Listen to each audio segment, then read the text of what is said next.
এজন্য আমরা মুসলমান, আমরা কলমা পড়ি, নামাজ পড়ি, দুরূদ শরীফ পড়ে আমাদের মৃত্যুর সময় নবী দেখতে চাই।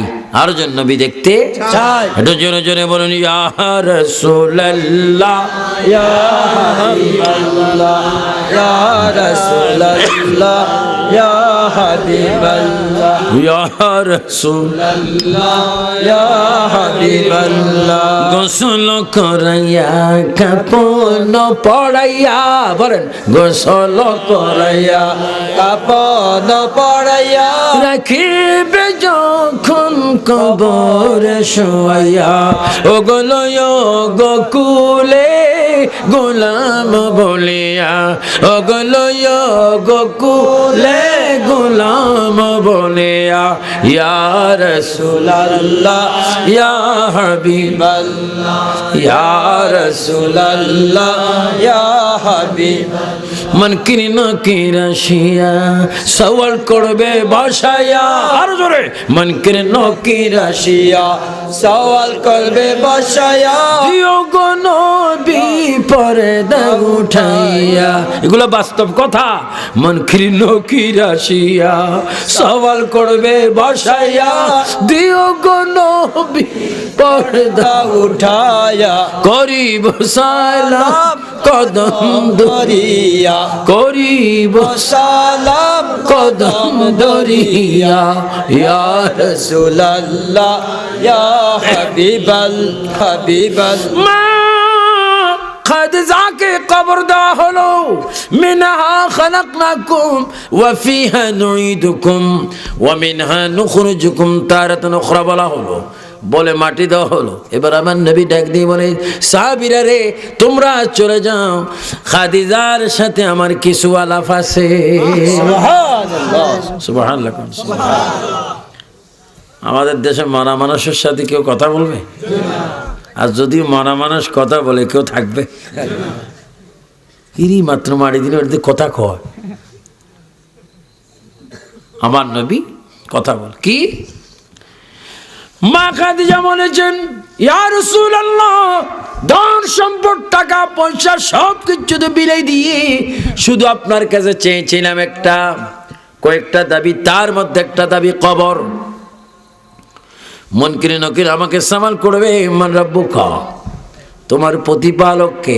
ইয়া রাসূলুল্লাহ, আমার জীবনে আমি আল্লাহ দেখিনি, আল্লাহ আসি বলি আমি কিভাবে আমি কবরে মিথ্যা কথা বলবো? আপনি তো আল্লাহ দেখেছেন, আপনি তো আল্লাহর বন্ধু, আপনি তো আল্লাহর থেকে এসেছেন।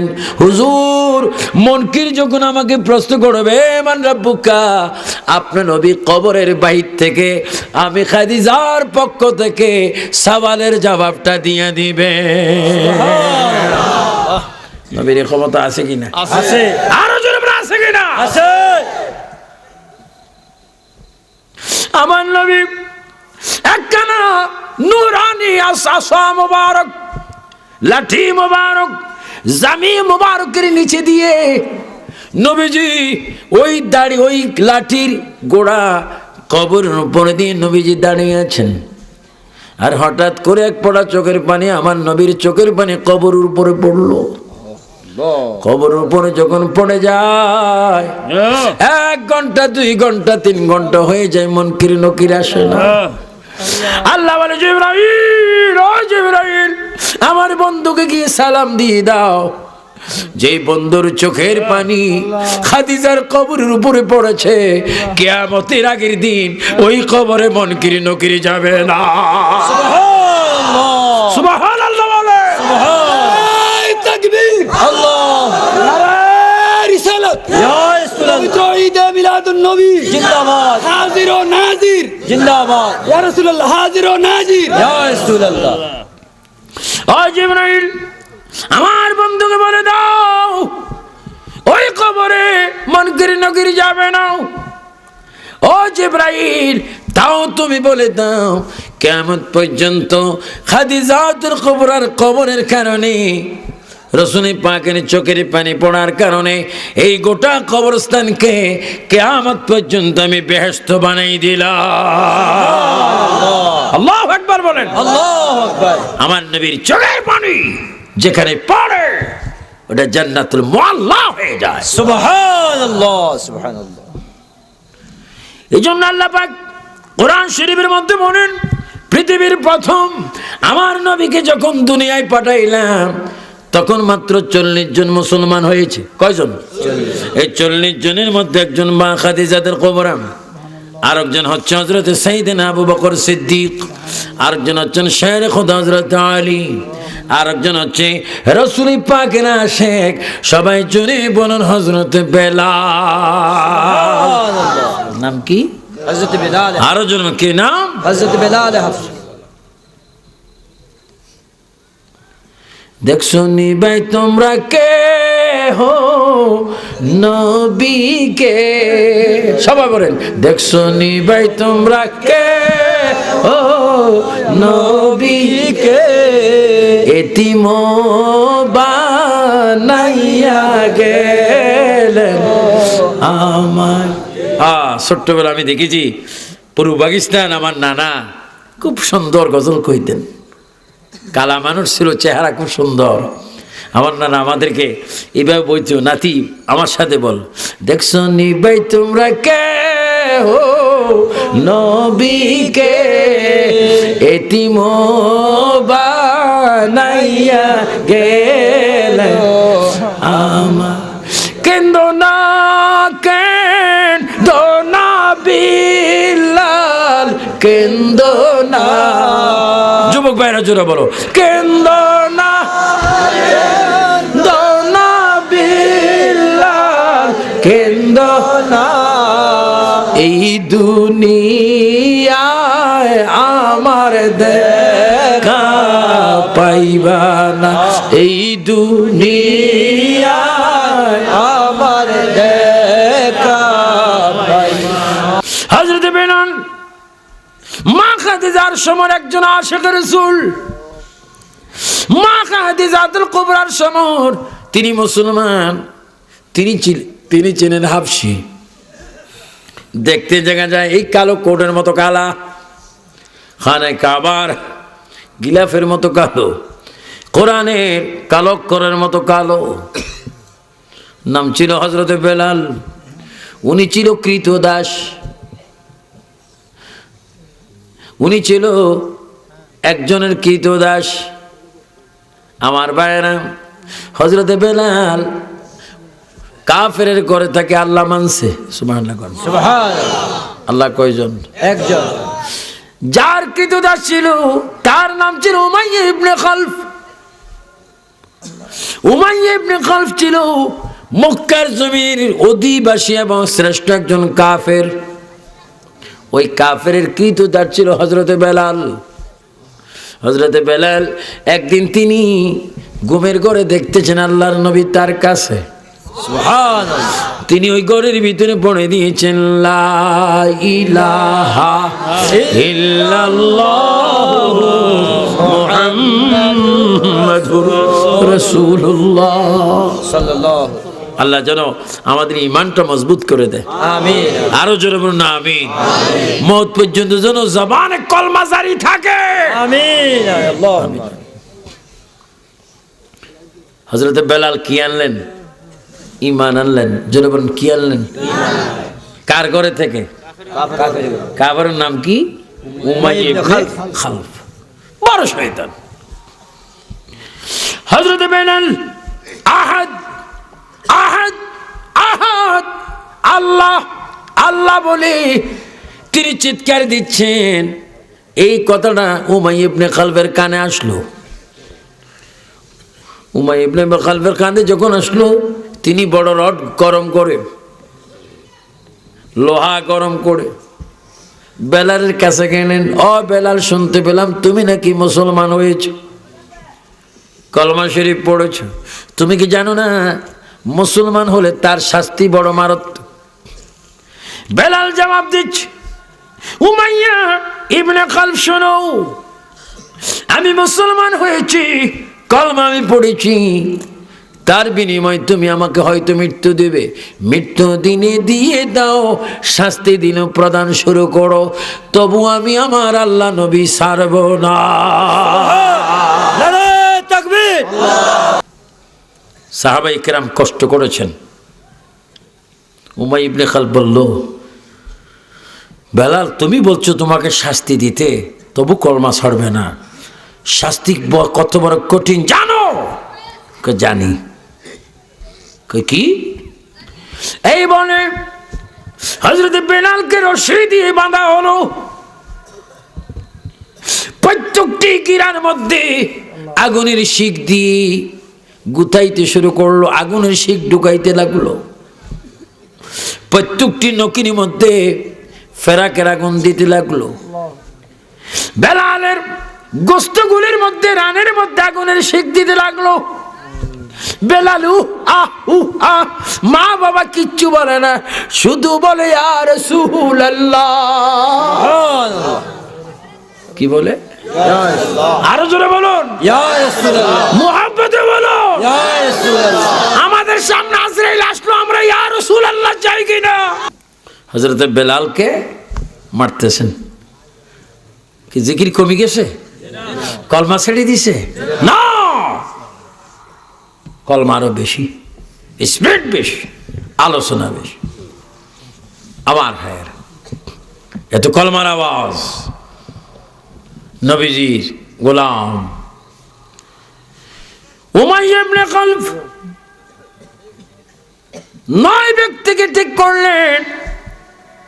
9 ব্যক্তিকে ঠিক করে বললেন, তোমরা সকালে তাকে মারবে, তোমরা তাকে দুপুরে মারবে, তোমরা রাত্রে মারবে। তবে কেউ মারবে রড দিয়ে, কেউ মারবে তীর দিয়ে, কেউ মারবে গরম গরম পাথর দিয়ে। এট এ টাইমে 3 রকমের শাস্তি। তবু বেলাল যেন কলমা ছেড়ে দেয়। নাউজুবিল্লাহ, জোরে বলেন নাউজুবিল্লাহ। মারতে মারতে মারতে মারতে যারা মারছেন তারা হয়রান হয়ে যাচ্ছে, বেলাল কিন্তু একই রকম আছেন। বলুন হেদায়েতের মালিক কে? আল্লাহ। ওয়াল্লাযী আরসালা রাসূলাহু বিল হুদা ওয়া দীনিল হক। আমি প্রথমে আয়াত পড়েছি, আমার প্রিয় নবীকে আল্লাহ হেদায়েতের জন্য দ্বীন ইসলাম সহ তিনি পাঠাইলেন। দ্বীন ইসলাম গ্রহণ করলেন হযরত বেলাল। মারতেছে। উমাইয়া ইবনে খালফ রিপোর্ট নিলেন, কি অবস্থা?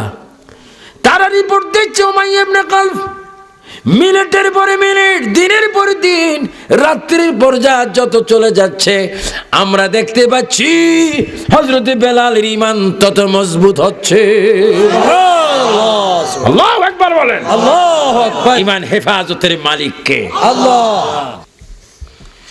উমাইয়া ইবনে খালফ আবার এবার একটা আগুনের চাক নিয়ে হযরত বেলালের মুখের সামনে আসলেন। বেলাল শুনে নাও, ও বেলাল শুনে নাও, এই মুহূর্তে যদি তুমি কলমা ত্যাগ না করো, এই মুহূর্তে যদি কলমা ত্যাগ না করো, আগুনের চাক তোমার মুখে দেওয়া হবে। উমাইয়া ইবনে খালফ বেলাল উদ্দেশ্য করে বললেন, উমাইয়া ইবনে খালফ দুনিয়াবি আগুন আমাকে ভয় দেখায়ও না, আমি ভয় করি জাহান্নামের আগুনকে। তুমি তো দুনিয়ার আগুন আমাকে ভয় করাচ্ছ। ও উমাইয়া ইবনে খালফ, এক টুকরা নয়, এই মুহূর্তে যদি দুনিয়ার আগুনের টুকরার ভিতরেও যদি আমাকে ঢুকায় দাও, তারপরও আমি বলবো আল্লাহ। ঈমান হেফাজতের মালিক কে? আল্লাহ। আল্লাহ। তারপরও জোর করে জিহ্বার মধ্যে লাগাই দিলেন, জিহ্বার ঠোস পড়ে গেল। এই ঠোসের ভিতরে বলেন আল্লাহ এক, আল্লাহ এক, বলেন আল্লাহ এক। এক আমরা ছোটবেলায় কিতাবে পড়েছিলাম, আল্লাহ এক হ্যাঁ, পাক और बायों में है उस जैसा और कोई नहीं, वो हमेशा है और हमेशा रहेगा। इन्नल्लाह अला कुल्ली शैइन कदीर, যিনি সর্বশক্তিমান তিনি আল্লাহ। তিনি কে? আল্লাহ। আর একটু জোরে বলেন তিনি কে? আল্লাহ। আমাদের কোফালের মালিক কে?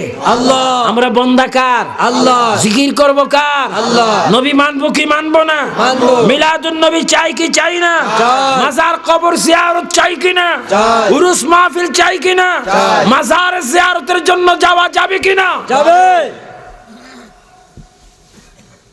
আমার ভাইয়েরা, উমাইয়া ইবনে খালফ এবার কি করলেন? বুদ্ধি দিলেন বেলালকে আরো প্রচন্ড শাস্তি দিতে হবে, তারপরে বেলাল আল্লাহ ভুলে যাবে। একটা পাগলা ঘোড়া আনা হলো। পাগলা ঘোড়া কি ঘোড়া? পাগলা ঘোড়ার পেটের পায়ের সাথে রশি বেঁধে বেলালের গলায় একখানা রশি বাঁধা হলো। বেলালকে বাবুল কাটা দিয়ে মারা শুরু করলো। ঘোড়া দৌড়তে বেলালকে মাটির মধ্যে টানতে টানতে কিতাবে আসে বেলালের সান্নাগুলা দেখা যায়, চামড়াগুলা গোস্তগুলা লাল লাল গোস্তগুলা জোরে জোরে সান্নার উপর থেকে পড়ে যাচ্ছে। কাফেরি খ্রিস্টান ইহুদিরা মারির পর মারি দিচ্ছে। বেলাল কলমা শরীফ পড়তেছে, তারপরও কলমা ছাড়ে না। কাফেররা হয়রান হয়ে গেল, গোড়া হয়রান হয়ে গেল। হযরতে বেলাল তারপরও বলে আল্লাহ। এবার উমাইয়া ইবনে খালফ বলল, এ আমার সঙ্গীরা শোনো, বেলালের চাইতে 10 গুণ বেশি বড় একটা পাথর তার বুকের মধ্যে দেওয়া হোক। উত্তপ্ত গরম মাটির মধ্যে বালুর মধ্যে বেলালের বুকে পাথর তুলে দেওয়া হলো। বেলাল ডাইনে একবার বলে আল্লাহ, বামে বলে মুহাম্মদুর রাসূলুল্লাহ। এই কঠিন মুসিবতের সময় ওই রাস্তা দিয়ে সাইয়েদনা আবু বকর সিদ্দিক যাচ্ছিলেন। হযরত আবু বকর সিদ্দিক বেলালের এই অবস্থা দেখে তিনি সেখানে গেলেন। তিনি নিজে বেলালকে জড়িয়ে ধরলেন। বেলাল রে, এত শাস্তি, এত তোমাকে অত্যাচার করা হচ্ছে এতদিন ধরে, তারপরও তুমি আল্লাহ নবী বলো না। বেলাল কেঁদে কেঁদে বলে, আবু বকর আমি বোধহয় মরে যাব, আমার মধুর সালাম নবীর কদমে পৌঁছাই দিও। হযরত আবু বকর বলে, বেলাল তোমাকে আমি মরতে দিব না, যত টাকা লাগে তোমাকে আমি খরিদ করব। উমাইয়া ইবনে খালফে খবর দিলেন, ও উমাইয়া ইবনে খালফ, বেলালকে এত শাস্তি দিচ্ছে কেন? আমার কৃতদাস, আমি তাকে কিনতে চাই। কই তুমি কিনতে পারবে না, 100 মার কিনবো। অনেক দাম চাইলেন, এত টাকা দিয়ে বেলালকে তিনি খরিদ করে নাজাত করলেন। এবার হযরত বেলালকে সাইয়েদনা আবু বকর কাঁধে করে আমার নবীর কাছে নিয়ে গেলেন। আল্লাহর নবীর চেহারা মোবারক দেখে বেলাল চিৎকার দিচ্ছে, ইয়া রাসূলুল্লাহ, আমার আর কোনো দুঃখ নাই, আপনি একটু থুতু মোবারক আমার গায়ে ছিটকে দেন, আমি এক্ষুনি সম্পূর্ণ ভালো হয়ে যাব। জোরে বলুন সুবহানাল্লাহ। আল্লাহু আকবার। আল্লাহর নবী বেলালকে সুস্থ করলেন। আর বেলালকে বললেন, বেলাল রে, এত শাস্তির পরও, কঠিন আযাবের পর, অত্যাচারের পর তুমি ঈমান বিক্রি করোনি। আমি রাসূল তোমার একটা পজিশন দিলাম, আমি যেই মসজিদের ইমাম হলাম ওই মসজিদের মুয়াজ্জিন আমি তোমাকে দান করলাম। জোরে বলুন সুবহানাল্লাহ। আল্লাহু আকবার। একদিন বেলাল আজান দিচ্ছেন না, নবীজি মানা করছে, কারণ ওই দিন উমাইয়া ইবনে খালফ বেলালের জিহ্বায় কি লাগাই দিছিল? আগুনে কয়লা। জিহ্বার বাম পাশে দেখি একটু কম ঠোস পড়ছে। শিন শিন শিন সিন আছে না? আলিফ বা তা সা, জিম হা খা, দাল জাল র জ, তারপরে সিন শিন। তো তিনি সিন বলতে পারত, শিন বলতে পারত না, কারণ ওই জিহ্বা ছোট। তো তিনি আসাদু আন্না আজান দিতে পারতেন না, বল আসাদু আন্না। তো সমালোচনা হচ্ছে বেলাল আজান বলতে। আল্লাহর নবী ডাক দিলেন, বেলাল আজকে আজান দিও না, ফজর আজান থাক, অন্যজনে দিবে। বেলাল ঘরের ভিতরে কাঁদতেছে, আমি না জানি কি অপরাধ করছি, আজান দিতে না পারলো তো, আমার আর বেঁচে থাকি লাভ কি? আজান দিলেন অন্য একজন সাহাবী, খুব সুন্দর কণ্ঠে। রাত যায় না, দিন আসে না। বলেন, রাত যায় না, দিন আসে না, চন্দ্র যায় না, সূর্য উঠে না, উঠে না, এইভাবে আস জাগার মধ্যে। জিবরাইল আমিন হাজির, ইয়া রাসূলুল্লাহ, মসজিদ নববীতে আজান কেন হচ্ছে না?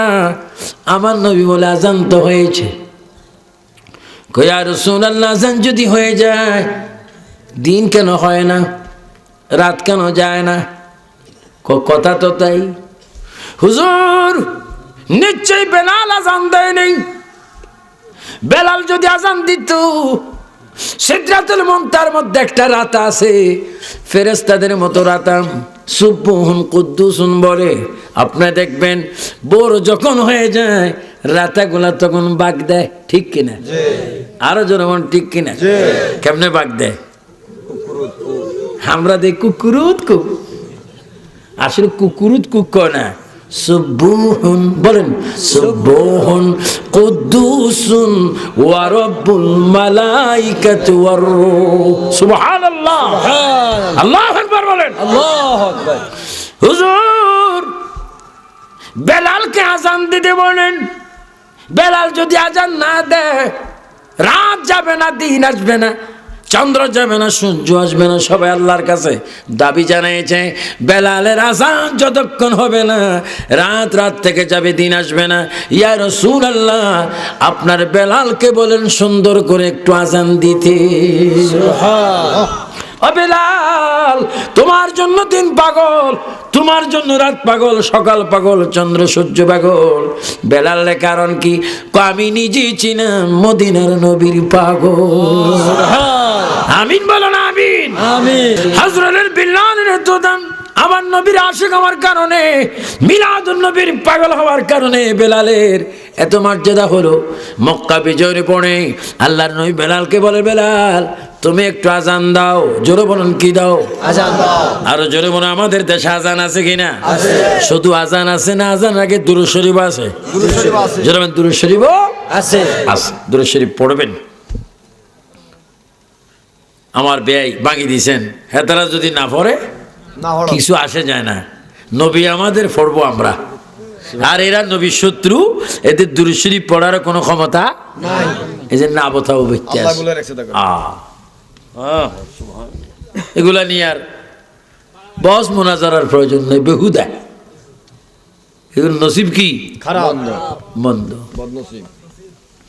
আমার নবী বলে, বেলাল আজান দাও রে, বেলাল আজান দাও।